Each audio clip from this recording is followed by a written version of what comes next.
안녕하세요, 공선생입니다. 여러분은 오늘 어떤 책을 읽으시나요? 안녕하세요, 책 소개하는 공선생입니다.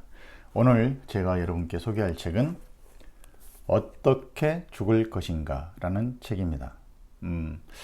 예전에 제가 죽음의 에티켓이라는 책을 소개해 드렸는데요. 그 책은 나의 죽음을 둘러싼 외부의 변화에 대한 이야기를 했다고 하면 그 외부의 변화가 내가 죽음에 이르게 되고, 그리고 장례식이 이루어지고 장례식이 끝난 다음에 나를 사랑하는 사람들이 슬퍼하고 나를 잊어가는 과정, 또 나를 기억하고 있는 마지막 한 사람이 사망을 했을 때 나는 완전히 망각 속에 빠진다라는 어떤 그 외부적인 그런 상황들에 대해서 이야기를 했다고 하면, 이 어떻게 죽을 것인가 이 책은 내가 죽음을 어떻게 받아들일 것인가, 정말 내가 아무것도 하지 못하는 상황에 처하게 되었을 때 과연 나는 내 삶을 통제할 수 있겠는가, 그렇게 통제하지 못하는 순간에 다가섰을 때 나는 과연 죽음을 어떻게 받아들일 것인가에 대한 이야기들을 하고 있습니다. 저는 이 책을 읽으면서 좀 이렇게 눈물이 좀 나기도 하고, 뭐 가슴 찡한 부분들도 좀 있었고, 뭐 이렇게 가슴이 먹먹한 뭐 이런 상황들, 뭐 이런 때도 있었는데요. 아마 이제 저희 부모님들을 생각하게 되는 뭐 그런 시기가 된 것 같기도 하고, 또 뭐 나중에 내가 그런 상황이 되었을 때 과연 나는 어떤 선택을 할 수 있을까에 대한 생각들을 하다 보니까 가슴이 좀 먹먹한 그런 상황들이 있었던 것 같습니다. 누구라도 피할 수 없는 그런 죽음에 대한 이야기인데요. 이 책은 아툴 가완디라고 하는 인도계 미국인 의사가 쓴 책입니다. 그래서 부제로 아름다운 죽음은 없지만 인간다운 죽음은 있다. 네, 이렇게 부제로 적어놨습니다. 공감이 가는 말인 것 같아요. 아름다운 죽음은 없다. 그러나 인간다운 죽음은 있다. 이렇게 이야기를 하고 있습니다. 이제 의료계의 현실에 대해서도 이야기를 하고 있습니다. 이 책에서는 생명 연장에 대해서 어떻게 생각할 것인가에 대한 화두를 좀 던지고 있는데요. 그러니까 환자의 의사와 상관없이 그냥 보호자들의 의사에 따라서, 아니면 병원에서 일방적으로 내려지는 어떤 그런 처방에 따라서 생명 연장을 진행할 경우에 환자의 인권은 완전히 무너진다는 그런 이야기들을 하고 있습니다. 뭐 호스를 꽂고 또 산소호흡기를 대고 거의 무의식적인 상태에서, 왜냐하면 이제 진통제가 계속 들어가게 되고 또 여러 가지 처치들이 들어가기 때문에 내가 정말 하고 싶은 대로 내가 정신이 깨어 있어서 그 시간을 나답게 보내는 것이 아니라 그냥 어떻게 보면 아무것도 하지 못하는 정신이 없는 그런 무기력한 상황에서 이제 기계 장치나 그런 약에 의존해서 계속 시간을 보내야 되는 거잖아요. 과연 그런 삶이 옳은 건가?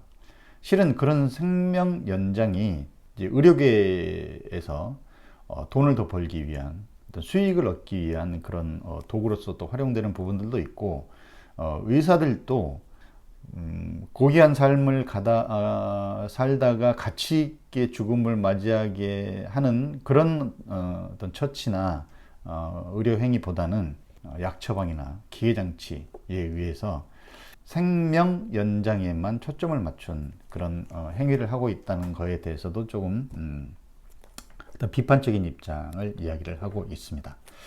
책 내용을 좀 잠깐 살펴보면요, 이 죽음에 대해서 좀 이야기를 하고 있는데, 우리 인류가 10만 년에 달하는 역사를 가지고 있습니다. 10만 년의 인류 역사 중에 최근의 수백 년을 제외하면 인간의 평균 수명이 항상 30세 이하였다는 것을 잊지 말자. 로마 제국 식민의 평균 수명이 28세였다는 연구 결과도 있다고 합니다. 그래서 과거에는 평균 수명이 30대였다고 하면 늙기 전에 죽는 것이 자연스러운 현상이었다. 오히려 요즘 이렇게 평균 수명 80세가 넘는 지금은 정해진 시간을 훨씬 넘어서 살고 있는 특이한 생명체다. 우리는 이렇게 이야기를 하고 있습니다.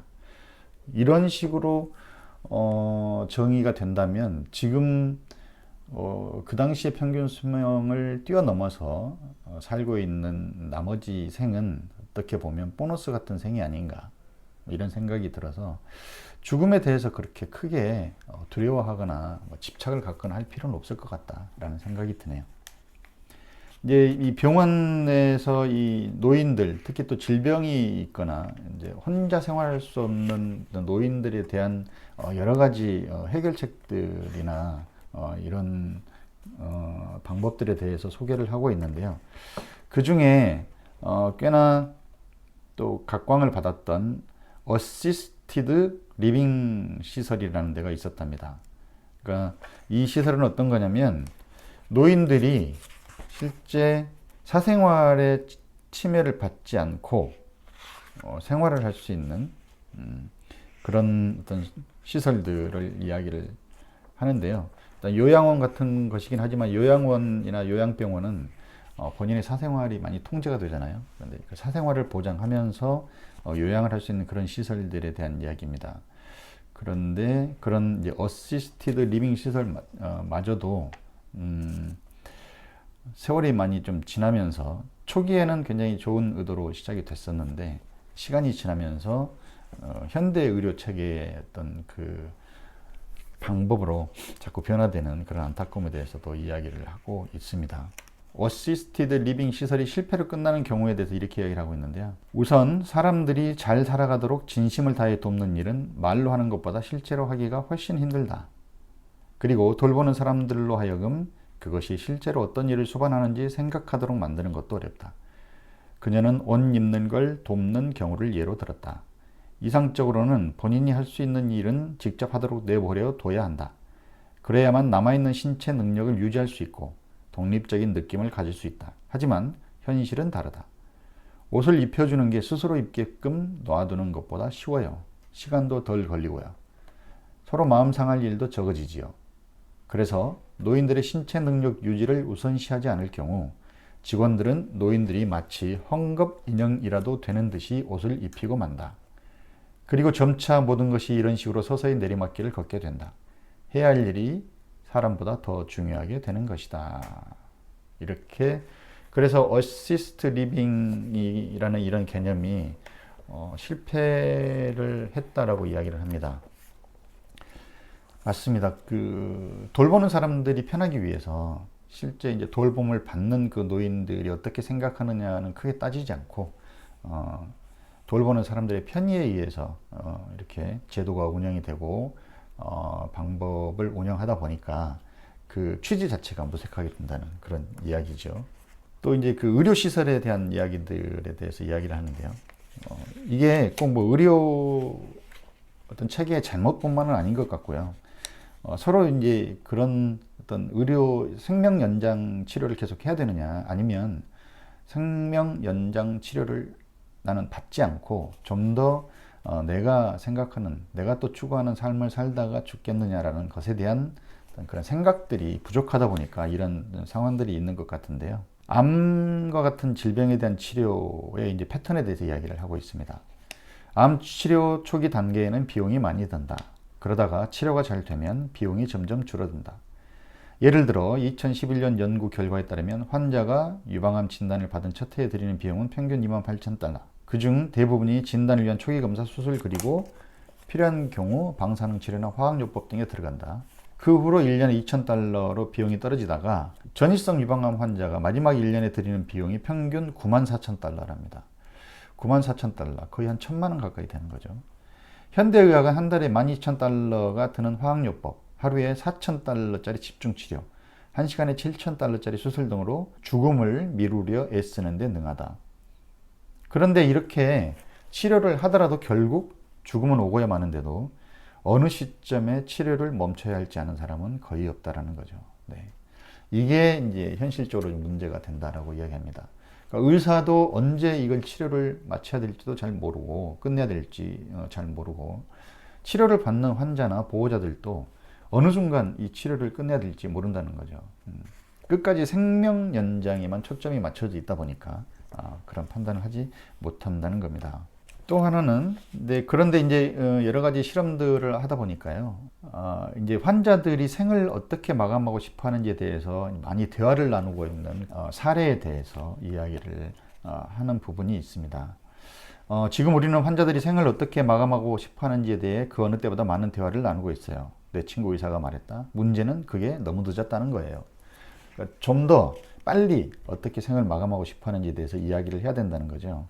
2008년에 암에 대처하기라는 전국 규모 프로젝트에서 연구 결과가 있었는데요. 어떤 중환자실에 들어가서 집중 치료를 받았을 경우에는 어떤 그런 인위적인 개입을 받지 않고 죽음을 맞이한 사람보다 삶의 질이 훨씬 나빴다. 그러니까 인위적인 치료보다는 스스로 삶을 좀 정리할 수 있도록 시간을 주는 것이 삶의 질을 높이는 그런 방법이다라고 또 이야기를 하고 있습니다. 생명 연장 치료 전에 개개인의 생각이나 판단을 존중해서 마지막을 맞이할 수 있도록 하는 게 중요하다, 이렇게 이야기를 하고 있습니다. 네. 이제 화학요법이나 화학치료요법보다 호스피스 병동에서 호스피스 케어를 받는 사람들이 생존 기간이 오히려 25%가 더 늘어났다는 그런 연구 결과도 있고요. 오히려 역설적으로 더 오래 살려는 노력을 멈춰야만 더 오래 산다는 그런 메시지가 느껴지기도 한다, 또 이렇게 이야기를 하고 있습니다. 또 책에서는 이제 죽음을 앞둔 그런 분들에게 이런 대화를 좀 나눠야 한다라고 이야기를 하고 있어요. 이 부분을 읽으면서 저도 여기에 스스로 좀 대답을 해본 그런 질문인데요. 1. 심장이 멈추면 심폐소생술을 받기를 원하십니까? 2. 삽관이나 기계적 인공호흡기 같은 공격적 치료를 받기를 원하십니까? 3. 항생제 투약을 원하십니까? 4.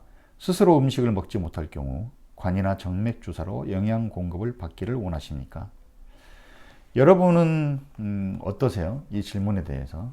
이런 질문들을 아마 병원에서 이렇게 치료를 받으시는 분들이나 좀 죽음을 기다리시는 분들이 이런 질문을 받는 경우들이 그리 많지 않으실 것 같은 생각이 듭니다. 물론 요즘은 이제 뭐 이런 어떤 결정을 할 수 있도록 많은 선택권을 준다고는 하긴 하는데, 저는 네 가지 질문에 다 아니요라고 좀 답을 할 것 같아요. 아내하고도 좀 계속 그런 이야기를 하는데 굳이 어떤 연명치료까지는 받을 필요 있겠느냐라는 생각을 하고 있습니다. 연명치료 받지 않고 편안하게 또 삶을 마무리할 수 있는 또 그렇게 하기를 바라는 거죠. 마지막 부분에 이렇게 이야기를 합니다. 나이 들어 병드는 과정에서는 적어도 두 가지 용기가 필요하다. 하나는 삶의 끝이 있다는 현실을 받아들일 수 있는 용기다. 이는 무엇을 두려워하고 무엇을 희망할 수 있는지에 대한 진실을 찾으려는 용기다. 그런 용기를 갖는 것만도 어려운 일이다. 우리는 이런저런 이유로 그 진실을 직면하기를 꺼린다. 그런데 이보다 훨씬 더 어려운 용기가 있다. 바로 우리가 찾아낸 진실을 토대로 행동을 취할 수 있는 용기다. 문제는 어떤 것이 현명한 길인지 알기 어려운 때가 너무도 많다는 점이다. 너무도 많기 때문에 행동으로 옮기는 용기가 쉽지 않다는 거죠. 그럼에도 불구하고 나는 우리에게 닥친 문제가 그보다 훨씬 근본적인 데 있다는 걸 깨닫게 됐다. 우리는 자신의 두려움과 희망 중 어느 것이 더 중요한지를 판단해야 한다. 네. 두 가지 용기. 그러니까 삶에는 끝이 있다라는 그 현실을 받아들일 수 있는 그런 용기, 그리고 그 진실을 토대로 실제로 행동으로 옮길 수 있는 용기. 이 두 가지 용기를 발휘하기 위해서는 두려움과 희망 중에 어떤 것이 더 중요한지를 판단해서 선택을 해야 된다라고 이야기를 하고 있습니다. 결국은 죽음도 내가 어떻게 받아들이느냐, 선택하고 판단하는 것에 따라서 달라지게 되는 것 같습니다. 삶을 마무리하기 전에 미리 가족들에게 또 나의 보호자가 되는 자녀들에게 이야기를 해 놔야 될 것 같아요. 연명치료를 하지 않을 것과, 그리고 또 언제 죽을지도 모르는 그런 생명 연장 치료에 매달려서 나의 가족들이 어떤 고통을 겪지 않도록 미리 좀 결정을 해야 될 것 같습니다. 죽음은 현실입니다. 언제 다가올지 모르지만 반드시 오게 돼 있는 게 죽음입니다. 그 죽음을 현실로 받아들이고 수용을 할 때 죽음에 좀 더 초연해지고 삶은 좀 더 자유로워지는 것 같습니다. 죽음에 대해서 더 초연해지고 싶고 삶을 한층 더 풍요롭게 사시고 싶은 분들은 이 책을 읽어보시길 바랍니다. 오늘 저의 책 소개는 여기까지입니다. 오늘도 행복하세요.